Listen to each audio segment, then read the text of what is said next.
Transition to our first speaker, I'd speculate that many of you are already familiar with Major General Bob Davis. We're fortunate to have him here this morning. Some of you are probably tracking that we did have Lieutenant General Stubbs scheduled to be here, but as a number of you are much more familiar than I, we've got a few guardsmen who've gathered in D.C. General Stubbs is there to assist in overseeing the Guards' participation with the national level issues that are taking place in our nation's capital. So in lieu of him, General Davis. But it's not just in lieu of him. From my perspective, we're fortunate to have General Davis. If you aren't already familiar with him, for his background in FORSCOM, his years of service, and director of the Army Guards office, as the chief of staff, as the deputy, and overseeing everything from DOM op scenarios to ATI to overseas deployments. I think General Davis even had a little bit of engagement during our COVID timeframe. So he has a breadth of experience that's pertinent to our operations and in multiple dimensions. We're honored and well pleased to have General Davis with this morning to share his thoughts. And once he's concluded with that, I do encourage everybody to go ahead and feel free to speak up if you've got any questions. This is a perfect time. General Davis is very much a SME for the bigger Army National Guard picture, so take advantage of it. That said, General Bob Davis. General Lamberton, appreciate it. So I'm just going to sit here and we'll talk about a few things. I just ask all of you to think of a question, right? I know it's a little rough in this time spot after the festivities last night. People are still trickling in, but I'm going to tease a few things out for you. And I'm going to try to nest in what the CSA talked about. He gave some very broad view of where the Army's going with regards to transformation. So I'm going to talk about that and what it means for the Army National Guard. And we can go in any different direction you want to with your questions and answers. I'll try to tease some things and dispel and explain some rumors that are out there about readiness and where we're going. So please come at me. Get a hard question and ask me. All right, let's go to the next chart, please. Next chart. Okay, ATI, continuous transformation, all things transformation. Let's talk about it. The Army is transforming, right? So we are transforming 25 of our 27 combat brigade formations, right? So it's going to start off in tranche one, the first tranche, essentially transforming 7 brigades in the first round. 2 IBCTs, they were identified about a year ago, Virginia and Ohio, I believe, and 3 armor brigades and 2 striker brigades. So that's the shock, right? So the Army Guard is going to give up 3 armor brigades and our 2 striker brigades. They are going to be the first in the chute to begin transforming. We're already well underway with the 116th Virginia. That is happening. They will begin fielding new equipment in 26 and move forward to a CTC rotation next summer. That is moving very, very quickly. They went through an XCTC rotation this summer, really executing what that means to be a mobile brigade. It's moving out very quickly. In the middle of the chart there, you see the next 18 brigades that we got to go after. It's going to take us years to do this, right? I can't tell you who's going to go where and when. We still have to keep up with our gift map demands. Every year we deploy 5 brigades, combat brigades, every year to meet our gift map demands. So there's some timing and sequencing there that needs to be worked through. And we're going to start working on that now that we're through the left side of the chart there and who's going to go and when. The next round is going to come pretty quickly. So more to follow. We don't even know if we're going to do all 18 at once or if we're going to spread that over the next 5 years. A lot of big questions. I can't give you a clear end state as to what the timing of that means. So at the end state, we are going to have 25 mobile brigades and 2 armor brigades in our close combat arms formations. You see the timeline down there. That's how it's going to go. That's how it's going to roll out over time and when we're going to do and what. So a lot of work to do there. A lot of other opportunities to grow. A mobile brigade is about 1,500 less than a BCT. right? So we've got to find places to reinvest that force structure back into the Army Guard. What you're seeing now with 6 of the states that are affected with the first round there is we're going to put an infantry battalion, a separate infantry battalion back into those states. We see opportunities of growth in cyber, artillery, air defense, maneuver support, protection. A lot of opportunities there that we've got to come to terms with to reinvest in the states. Currently, we're structured at 335,000, 336,000. We're going to go down to 325,000 in structure. All the work that you're doing with recruiting and retention is giving us a lot of opportunity there to grow back in the future. But we've got to find enough places to reinvest the reductions in the close combat force into different places across our Army National Guard. I know the states, your adjutants generals are all working on this. We're tied very closely in with them and creating those opportunities. A lot of opportunities, and we're changing and we're moving very quickly. Okay. Questions about materiel, equipment, and when that's going to come. Let's talk about artillery. The Army is working through a cannon, next generation cannon, a wheeled cannon system. They haven't figured that out yet. So some of you have 119ers or 777s. We're still trying to figure that out, and it's to come. You got to be patient with some of these decisions, but it's moving quickly. I think yesterday they just decided to, or earlier this week, last week, they decided to proceed forward with a four cannon pilot or a competition to get that figured out quickly. A lot of opportunity in rocket artillery, HIMARS. You're going to see an expansion of our rocket battalions from 2x8, growing to 2x9 to 3x6, and eventually getting to 3x9. That's kind of the end state. It's going to take us time to get there, but that gives you opportunity to grow. Protection, the protection brigade concept, the Army's been batting that around for 7 or 8 years trying to figure it out. Well, guess what? The MEBs exist in the Guard. 16 of them exist in the Guard. Only 2 or 3 exist in the reserves. We are leading the Army to try to get that figured out, to put enough structure in those protection brigades to make them worthwhile and something that the Army divisions and corps need for their rear areas. MSHORAD, a lot of opportunities there. We are anxiously awaiting the fielding of MSHORAD to transition away from legacy platforms. That's coming. A lot of opportunities in Intel, EW, IEW battalions. We're standing those up. Challenges with that. The materiel solutions, Titan, TLS, it's not coming fast enough as we stand those things up. So we're looking for ways to mitigate the materiel that we need to put into those soldiers' hands to train, to give them something to train on, whether it's legacy equipment while we wait for the new stuff to come online. We acknowledge that and we're working through it. Maneuver support, sustainment, always opportunities for sustainment. We talk about BSBs, putting a BSB into the MEBs. So those of you that are associated with the MEBs, you know what I'm talking about. We used to have them. The Army needs them. We need to put them back in. Our DIVARTIs don't have any way of sustaining the artillery within the DIVARTI force structure without a BSB. So there's opportunities in sustainment. Engineers, division signal. As we make the divisions the unit of action, we've got to grow those units. Let's talk about the MI community, right? So in the BEBs, in the BCTs, guess what? The MICOs are in the BEBs. So as we start divesting the BEBs, we've got to take that structure and reinvest it somewhere else. We've got 25 MICOs that are going to be affected by this.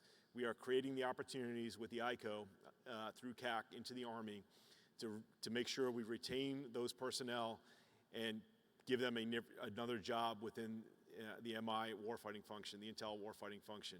Some work to do there, but we're thinking about it. More to follow on that. All that's to say there's a huge amount of work. The Army is moving extremely quickly, and we are nested within what the Army is doing and pulling things through the Army to make sure we're reinvesting structure back into the Army National Guard across the 54. So a lot of work to do there. It's moving quickly. We're through the first tranche. It's the first bite of the apple. We've got many more rounds to go. You being here present, listening to what we're talking about, gives you a sense of where we're going. Okay, let's go to the next chart. Collective training strategy. I want to give some shout out. So who's here from Florida? Where's Florida? Yeah, way in the back of the room here. I want to give some props to Florida first of all. 53rd IBCT just went out to NTC. NTC is usually a heavy CTC rotations, but we send a light brigade out to fight at NTC. They did an incredible job, amazing job. That's years of effort to train and prepare that organization for that crucible of a training event. They did an incredible job. The CSA talks about it. General Pappas, Forcecom talks about it. General Stubbs. It's a very important thing. Why is that important? Sending folks into the crucible of training builds leaders. So right now, the 53rd is the most ready brigade in the Army today, I'd argue. You never know when the balloon goes up. Long-term investments in those collective training, in the hard training events, creates leaders of the future, right? So those young lieutenants and captains who go through, one of them, and those sergeants, someday they're going to be the sergeant's major, someday they're going to be the brigade commander. We create that experience from the squad leaders on up to grow leaders, that leadership crucible, create warfighters for the future, for what's next. That experience will then pervade no matter what they do. As General Stubbs like to talk about, ready for combat, ready for anything. The closest thing you're going to get to combat without going to combat is a CTC rotation. It prepares the Florida Guard to be ready for anything. You all know Florida Guard is probably one of the most busy states with regards to domestic operations because of the hurricanes. It just makes them better going forward. That's the CTC rotation. On the chart, I want to give props out. All right, where's Iowa? 234. Another fantastic rotation. Great job.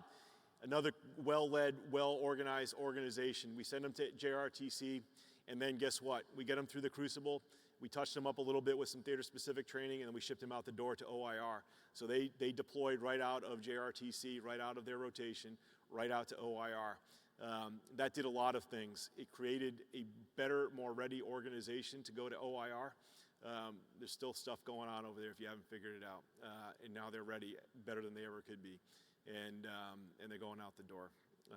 We tested an MFGI down there, learned some things as we think about large-scale mobilization operations that my friend next door will talk about. We've got to test different MFGIs to be able to prepare and get ourselves out the door. All right, great rotation, great summer training this year. Very, very, very impactful. You see on the chart there next year, 116th, I already mentioned them, Virginia. You're going into the box next year into JRTC as an M brigade, a mobile brigade. Pretty profound. It'll be the first one into the box. We've been working hard to get them equipped and trained. Looking forward to it. You see a gap there. Usually we have 2 rotations a year. Given transformation, we had to drop 1 rotation. 116th stood into the breach, and they're going to go in next year, and we're really excited about that. And you see the timeline growing over year of who's going when and where. Let's do the math on this, right? 2 rotations a year, 26 BCTs or brigades in the Army Guard. You do the math on that. You get to go once every 12 or 13 years. That's not great. We wish we had more, but that's just kind of where we are right now. Maximizing our opportunities. I go back to the 53rd and 232nd and the 34th. Maximizing the participation in those events to get the leader training, to get the crucible of training done. It was very profound. So all of y'all, when you see your patch up there, whether you're in the position now or preparing to go in as a battalion or brigade or a company commander down the road, you got to be thinking about that and be ready to go and look for those opportunities to thicken up your formations and go. CRX, Combat Readiness Exercise. It's not a secret anymore. We've sunsetted the XCTC program as you knew it before. Combat Readiness Exercise is the new version of that, but it's different. Okay, it is internally resourced and funded out of Army Guard money, 15 days of statutory. So we recognize that op-tempo in TY2 tends to be very high.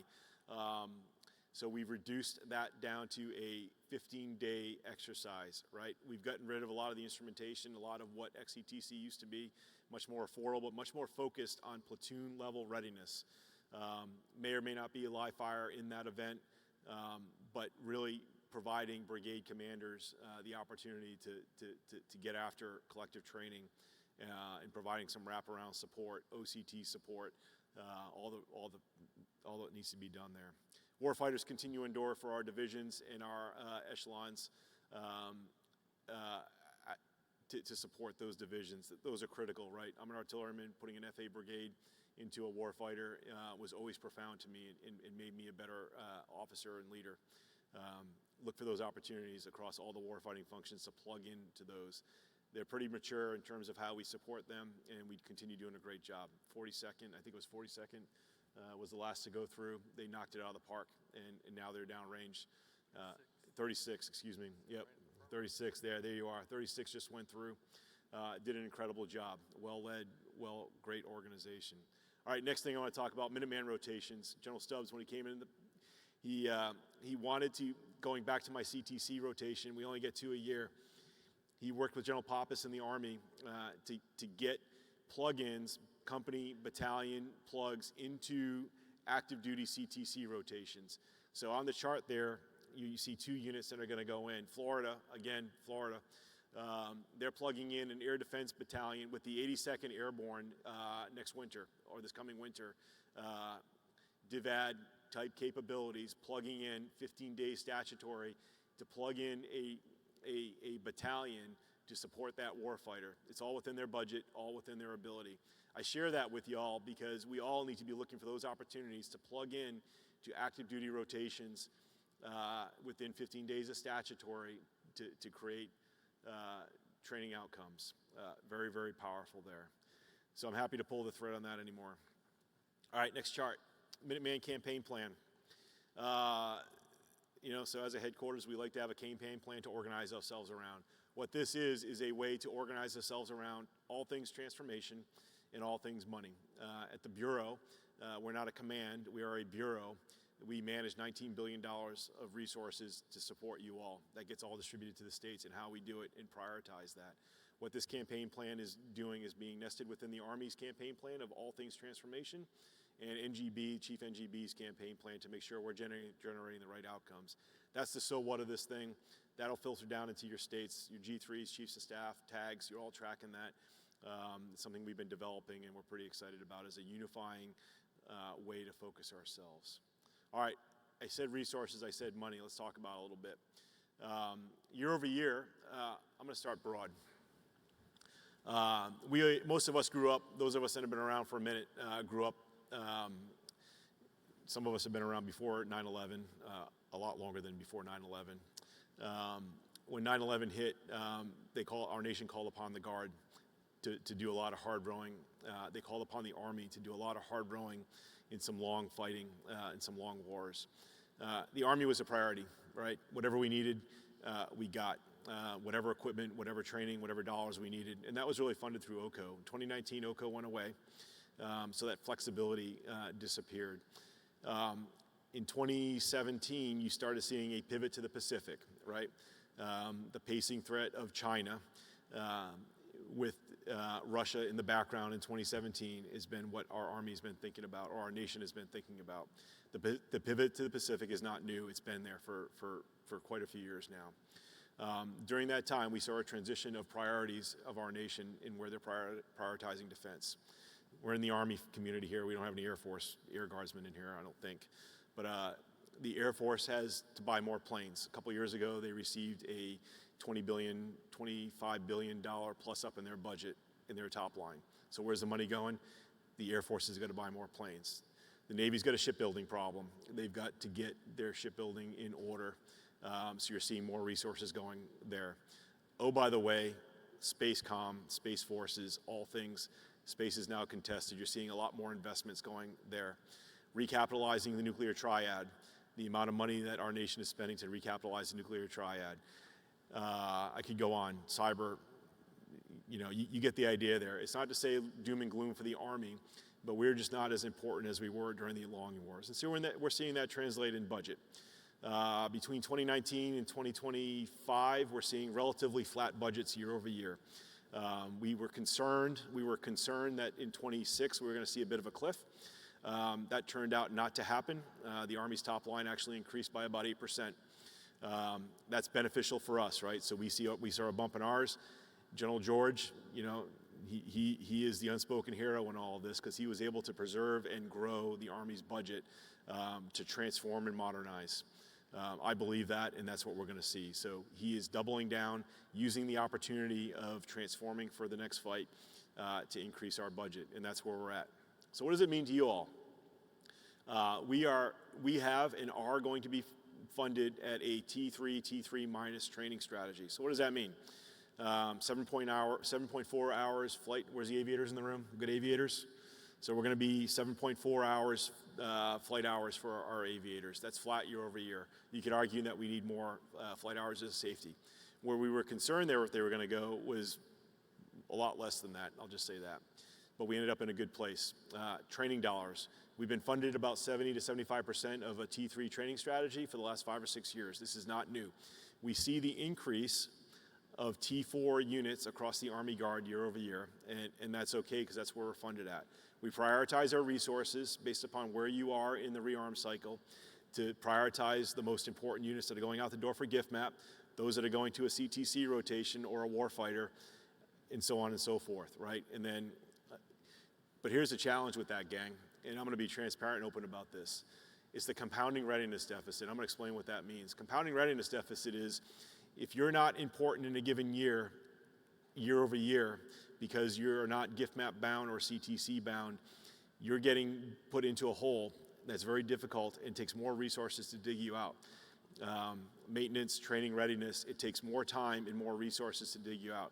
That's my long-term concern. So as gift map pressure increases or decreases, we get less gift map, less money for training. Longer term, that's something we're keeping an eye on because every time we call a unit up to go out the door for a gift map or a CTC rotation, it costs us more money to get them ready because they've been in that underfunded deficit for several years. We can talk about that more if there's any questions or comments about that. So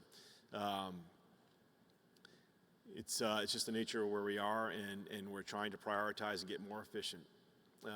Spending a lot of effort with optimizing where our dollars are going, focusing on the things that we must do and should do versus the things that we could do. So all of y'all in the state need to be thinking the same way. What must you do? What should you do? And figure out where you accept risk.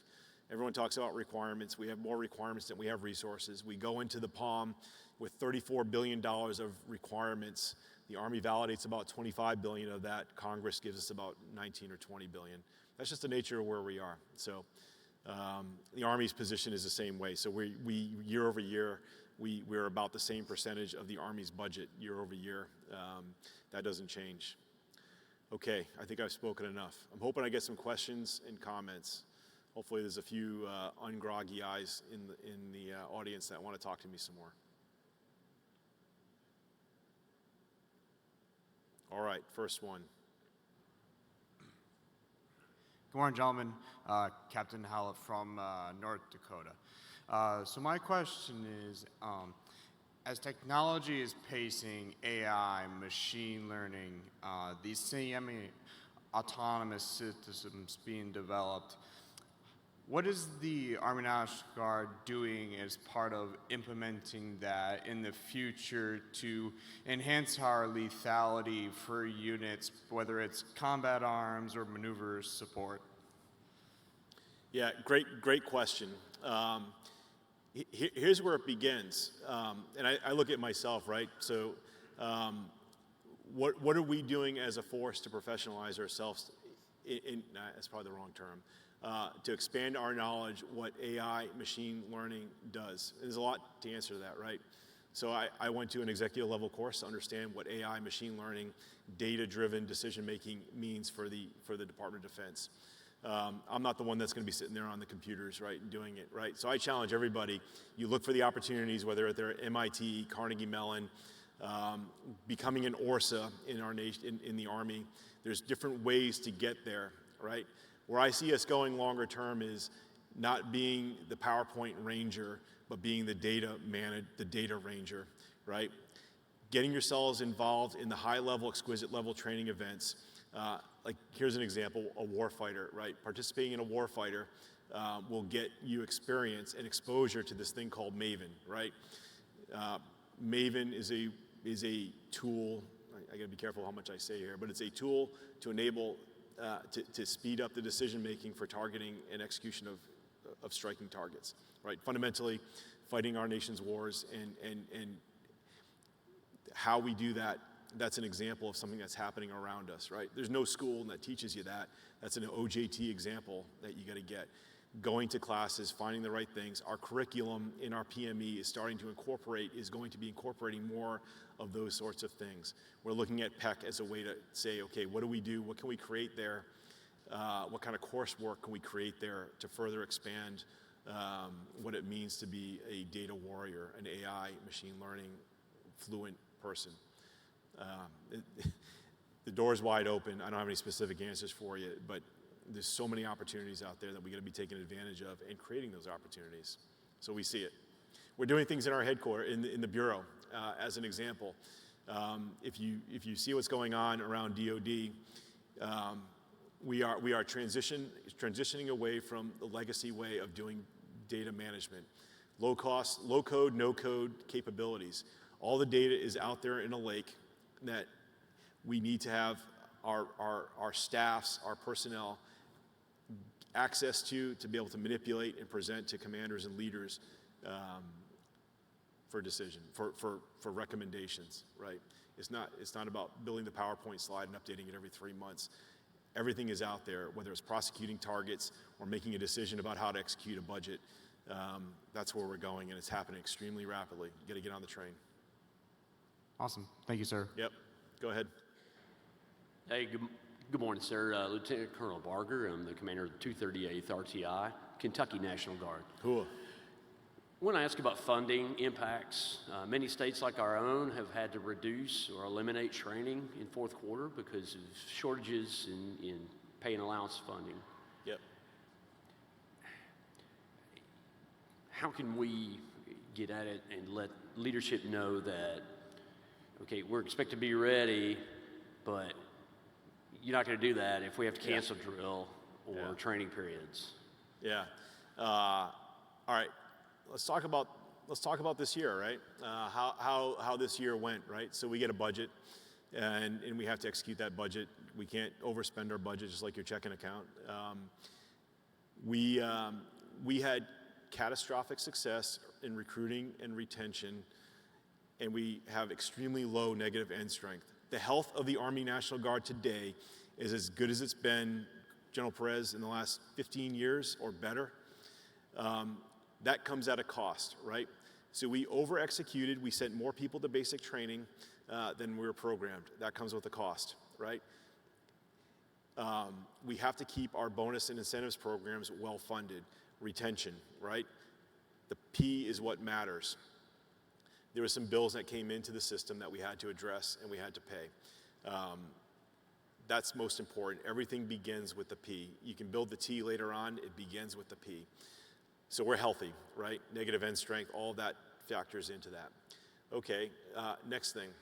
Unforeseen things that have come up that have called into question whether or not we're going to execute September drill, right? We had to do PI 60. That is a bill that the Congress hasn't given us the money back for yet.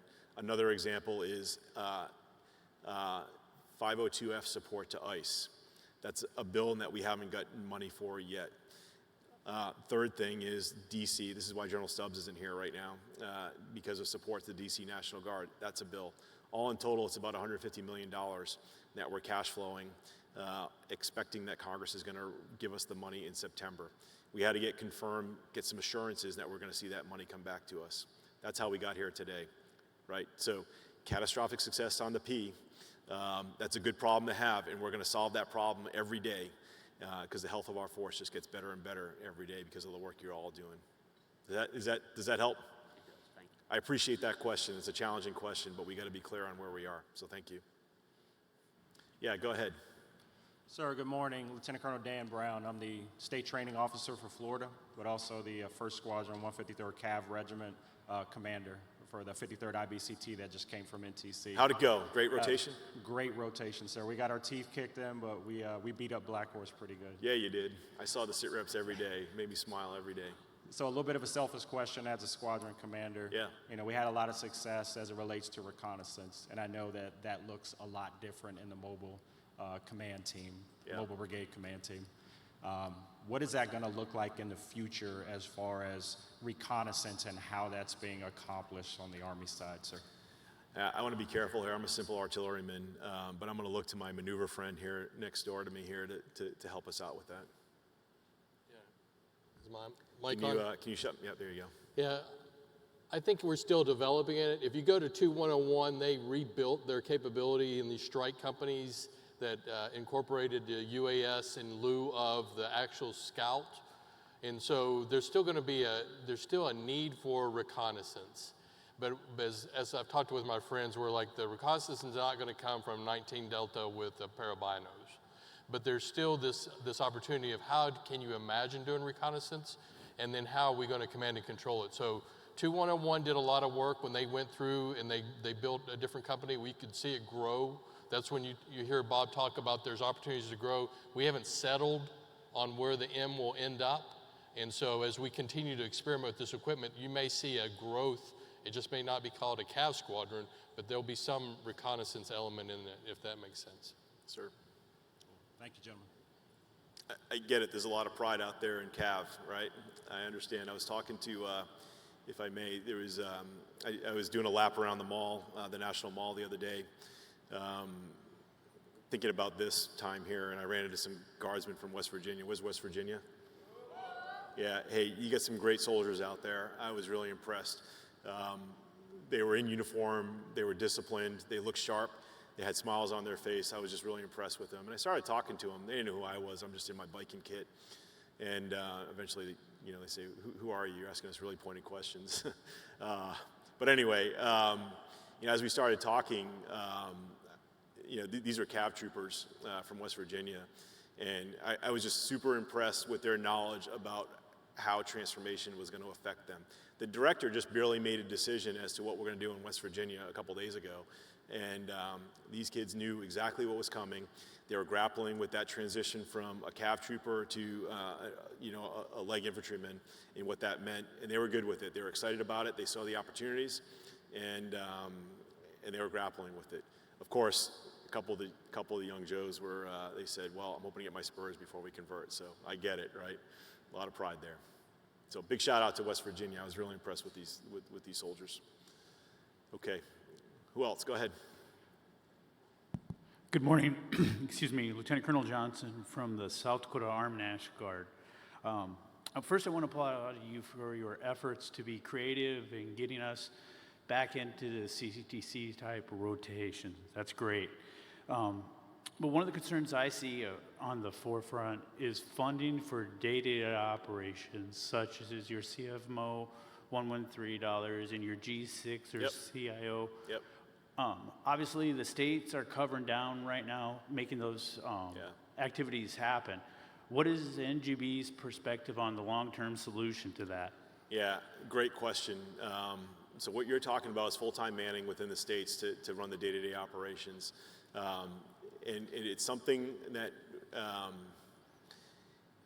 the AGR force is going to be relatively flat for 26. So we're pretty good with the AGRs. Where we're seeing the pressure is with the dual status military technicians and the Title V DACs in the states.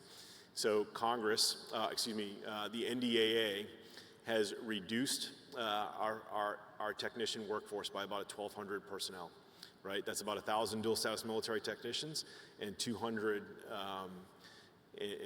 Title V DACs, our authorizations, right? So you're going to see downward pressure on that unless Congress changes that before they get to enactment.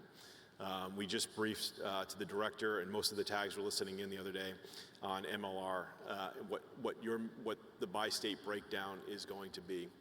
It's a function of dollars and authorizations of people. Because the NDAA is putting downward pressure on full-time manning in the technician workforce, that's something we're very concerned about.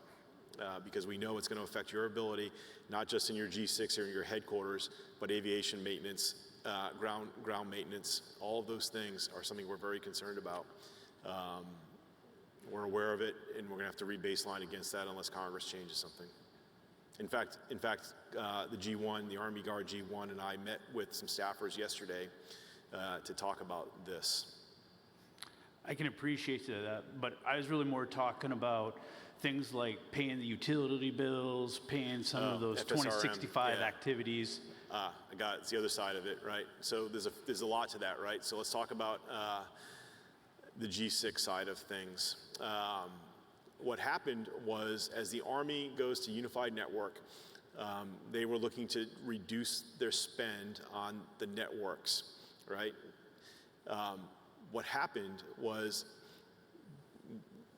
we didn't do a good enough job of understanding the decentralized nature of the Army Guard, of how the Army Guard is decentralized across 50 states. What is it, 2,500 facilities, General Wood?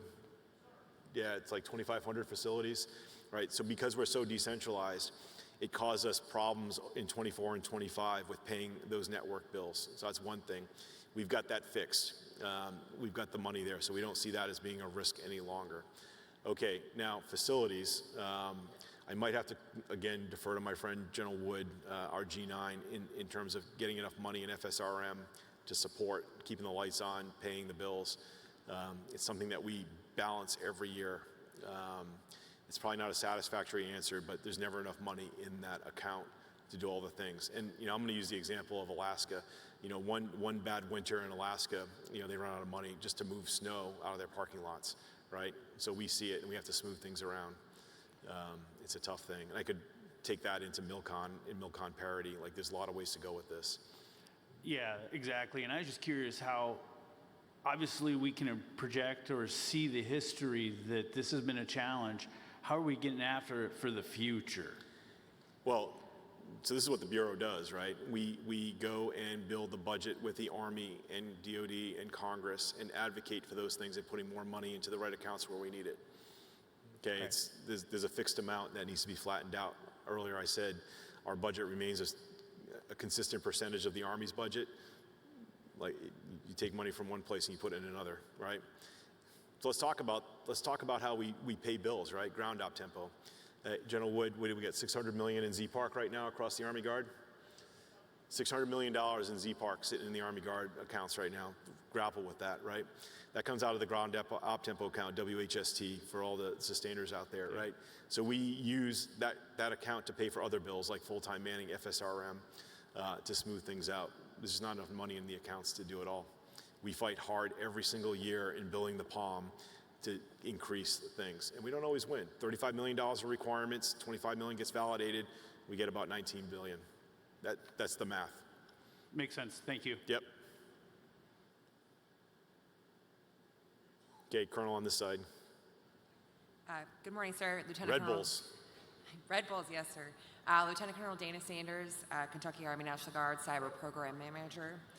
Given the likelihood that the National Guard will be tasked with defense critical infrastructure protection related missions, how is the Guard planning to formalize cyber mission force structure to ensure that states have trained, ready soldiers and leaders, resources, and proper authorities to successfully complete the mission? Yeah, so let's talk in generalities first before I get to the cyber piece, right?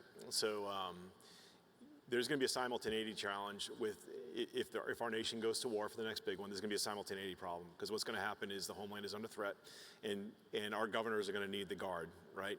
Then there's going to be a demand for homeland defense, a Title 10 response to protect critical infrastructure that you're talking about, right? So there's going to be, and then, oh, by the way, we're going to have to be able to be prepared to tranche ourselves out in the follow-on waves for a protracted conflict, right? So that's the simultaneity problem that we're grappling with. As it gets to cyber force and what we do, we have cyber capabilities sprinkled out across the 54. We see opportunities to expand and grow the cyber force in the coming years. So as we transform our brigades, there's opportunities to invest more into the cyber forces. I don't know what that looks like yet, but there will be, I believe there will be a thickening expansion of our cyber force. Our governors need it, they need it. Our nation needs it to fight, to be prepared to fight. Now, authorities, okay, from a cyber perspective, it depends. If you're talking offensive cyber, that's Title 50 authorities, and that come under a combatant commander, right? So if war were to happen, you'd be federalized and you would fall up underneath the NORTHCOM commander to do things in the homeland. Your governor, your governor can't do that. It's all an authorities thing. That's all to say, get back to the simultaneity problem. As requirements, as things escalate, as things expand, you'll be put into the right bucket, whether it's state active duty, Title 32, 502F, or Title 10, and be assigned to the right place to do the right thing at the right time. Thank you, sir. Yep. Go ahead, Captain. Hey, good morning, sir. Captain Sanabria from Connecticut. So, sir, as we go through Trunk 1 of ATI, we're pushing new force structure to states losing end strength, such as TCF infantry battalions and KEC-I engineer structure. As we move from Trunk 2 and possibly additional tranches, what force structure growth opportunities will be available for those states in later transformation tranches? Yeah, what meetings are you sitting in? Like, you just dropped some interesting words there about a young captain knowing some things that are going on. Let's talk about transformation in Tranche 1, right? Tranche 1, it's the tip of the iceberg. It affects about a third of the states, right? Tranche 1, and you see it if you go back a couple slides. Yep, Tranche 1 there on the left side of the chart. That affects about a third of the states, right? When you look at all the downtrace battalions and the KECs and everything else that's going on there. You made a comment about making investments in states that are losing, that don't have enough end strength to support it. It's interesting, young captain, that you say that, and it's a great observation. This is three-dimensional chess here. This is not just one and done, touch a state, and that's the end of it. There's going to be multiple bites at the apple over time to fix things. So, for example, if a given state is going to lose a bunch of force structure when we get to their transformation, it swings them too far, right? So we can't whiplash the states. We've got to do this in a way that allows the states to land at an end strength that they can maintain over time, right? That's the challenge in all of this. It is not one and done. It is paying attention to what's happening, right? So Florida is a good example. I'm going to use them, right? 106 days per year. The tag says this, and it's profound. Florida Army Guard spends, on average, last year, 106 days per year for every soldier. That's above 39 statutory days. Now, granted, we sent him to a CTC, the domestic operations. He needs more capability in Florida to be able to respond to the hurricane season and what is demanded upon him. So we know we've got some work to do in Florida as an example. We took the SFABs, his 2 battalions of SFABs out. We've got to make some investments there to make sure we're plussing him up and growing so they can respond. There's some right sizing that's going to happen over the next 5 to 10 years to make sure we're putting the structure into places that's supportable and not. Tip of the iceberg, Tranche 1 is what's there. The rest of it, we're going to have to start taking a bite off of the apple as that iceberg comes up to the surface. It's a thing that I can't give you what the end state looks like, but we've got to take a bite at it in subsequent cycles. All right, thank you, sir. Yep. Hey, sir. Lieutenant Walters from the great state of Mississippi.